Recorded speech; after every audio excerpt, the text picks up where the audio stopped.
Okay, now that we've got the coloration process done and it is completely dry, we're about ready to start the sealing process. And some of the things that you're going to need in this to do your sealing is you're going to need your sanding pad, because what you're going to need to do is you're going to need to lightly sand the countertop. Make sure that there's no bumps or nothing from the sea sponge or anything like that. You want it to be nice and smooth again.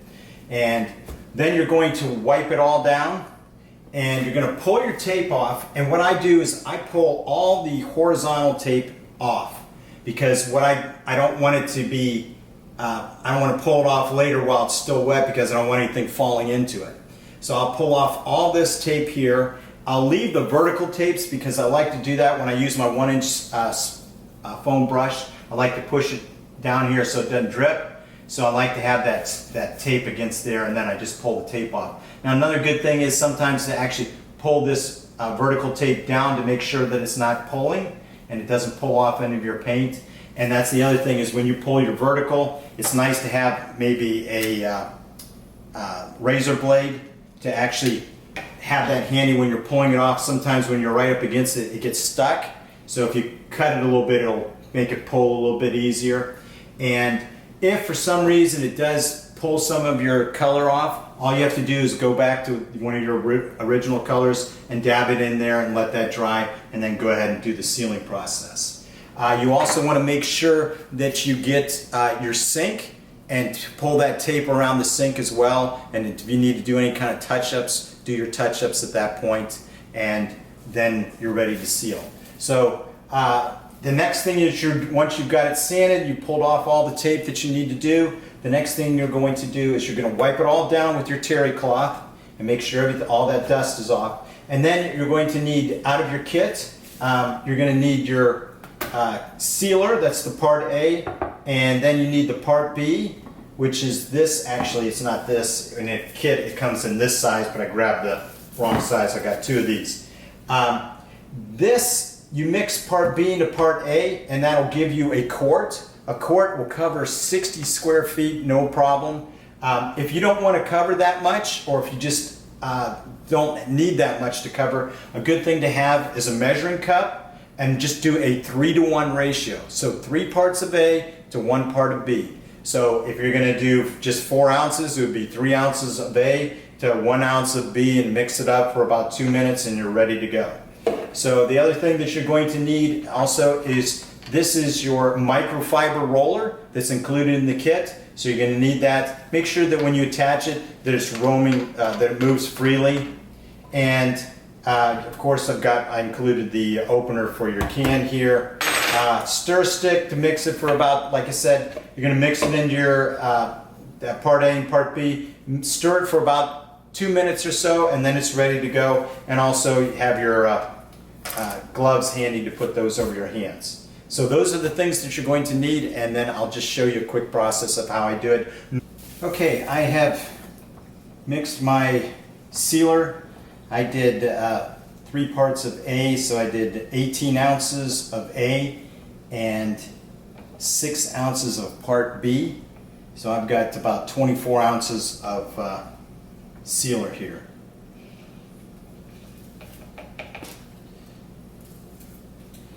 Now, another nice thing to have is a pair of tweezers. Sometimes something might fall into the sealer, so it's good to have that to pull it out. Every once in a while you may see part of the microfiber roller may come loose a little bit, so you can just pull it right out with your tweezers. We're going to start from the very top. You're going to get your foam brush soaked and do a thin line across.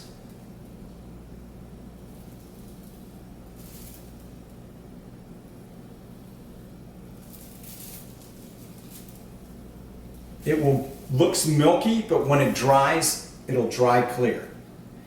And it's going to take about 10 hours for it to dry, so if you let it go overnight, you'll be fine. The next day it should be dry to the touch. I always give it one more day before I put the heavy stuff back onto it, but you can do light work on it the very next day once you notice that it's not tacky anymore.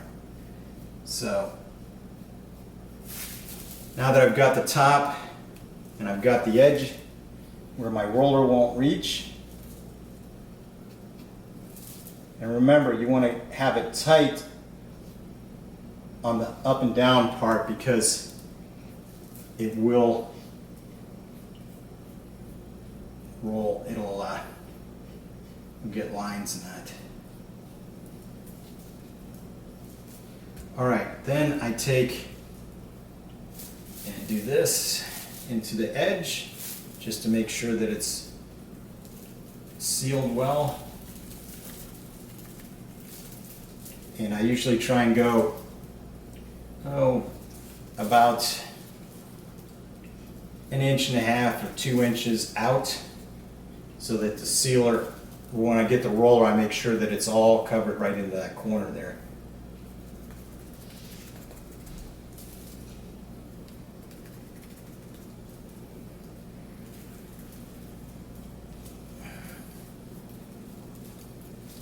Now I'll take this and actually pour a little bit onto the counter like this.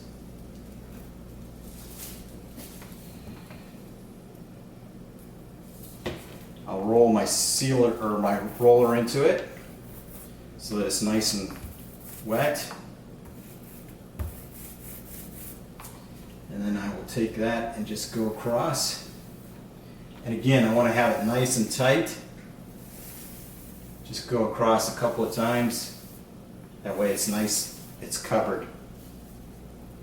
And then I like to do a one very thin coat, and then right after that I come back on this, about this size, I'll come right back and do a little bit of a heavier coat of the sealer. So I'll just go ahead and get the edges here real quick.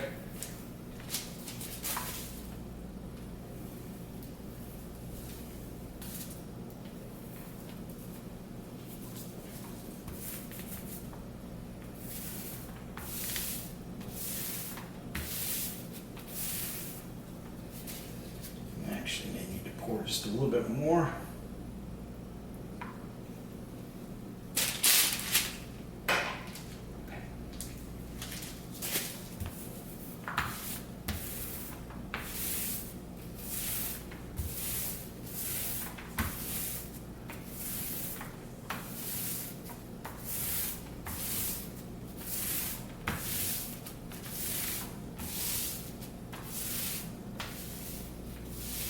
All right, now I'll just do the same thing, pour a little bit heavier.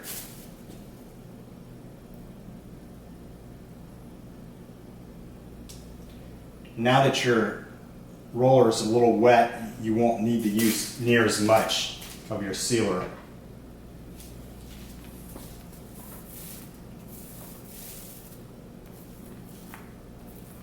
But you want to just kind of roll it on and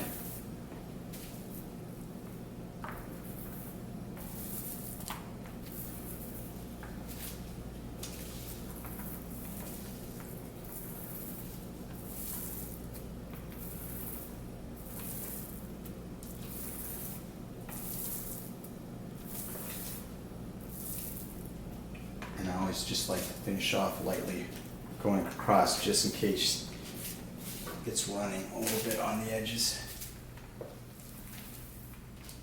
And that's it. Do that with the rest of the countertops. Once you've done it, you might want to go back and look. If you see a little buildup in the edges, just take your foam brush and touch that in and suck up some of that extra sealer, because you don't want a very big buildup even in the edges or here. And that's it.